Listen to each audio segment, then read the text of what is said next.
Guys, welcome back to the channel. Today I'm in the middle of just experimenting on deleting this chrome with a wrap instead of taking the truck apart. Really don't like taking apart a factory $40,000 truck just to replace some plastic. So what I'm going to try to do is wrap it with some of this Vivid wrap off of Amazon. And I've gotten it pretty good so far, so I'm just going to kind of take some clips as I go. I can't have anybody hold the camera for me, but I want to see if this is possible with zero wrap skills and an X-Acto knife. This is $11 way to black it out. Here's how it's coming out so far. It's actually really easy. Heat gun, I'll put a link down below at Amazon where you get that. Heat gun makes all the difference. I got a couple of little mess ups in it on the corner, but I can redo it. This is so easy.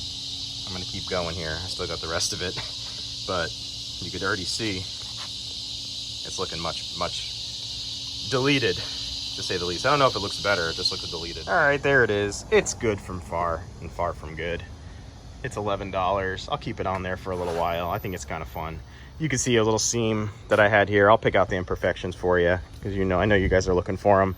There's a couple of little ripples down here.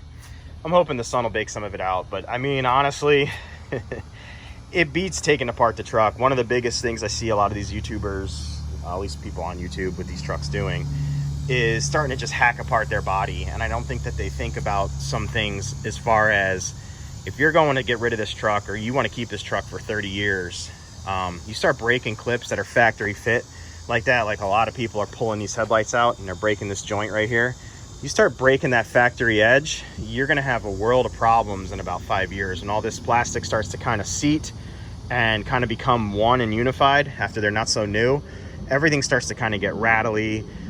You go to trade it in and you have a serious buyer, you're trying to get top dollar on it, and they go around with a paint meter and they start measuring your paint thicknesses and they start looking at your body gaps. You're going to start having all sorts of problems. These things don't fit back together 100% perfectly like you think that they might. They're built like this from the factory, and the reason why they're made like that is because of crash ratings. They need to be able to absorb the maximum amount of impact. These things are engineered for countless hours to be the way they are.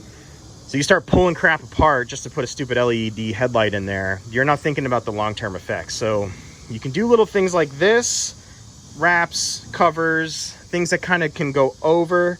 You're gonna be a lot better off in the long run. I did the same thing on the 4Runner. I never took any of this apart. When I blacked this out back here, that's vinyl wrap. It's lasted perfectly for 4 years now. All this up here is all vinyl. The roof rail around here, down here, that's all vinyl. So I mean, you don't take apart these expensive vehicles. These things aren't, made in 1992 where they unbolt and rebolt. You got a lot of plastic fittings and things that don't always necessarily want to sit right. And plus you run the risk of chipping paint. It's just, yeah, just because you can do it doesn't mean you should do it. So there it is, far from good, far from perfect. I'm no means a vinyl guy, but I think from just the approach and whatnot, it ain't too bad. I'll keep it on there until I get on a whim one day and just peel it off. But yeah, thanks for watching, guys. This video helped you. Thumbs up. I'll get you in the next one. Later.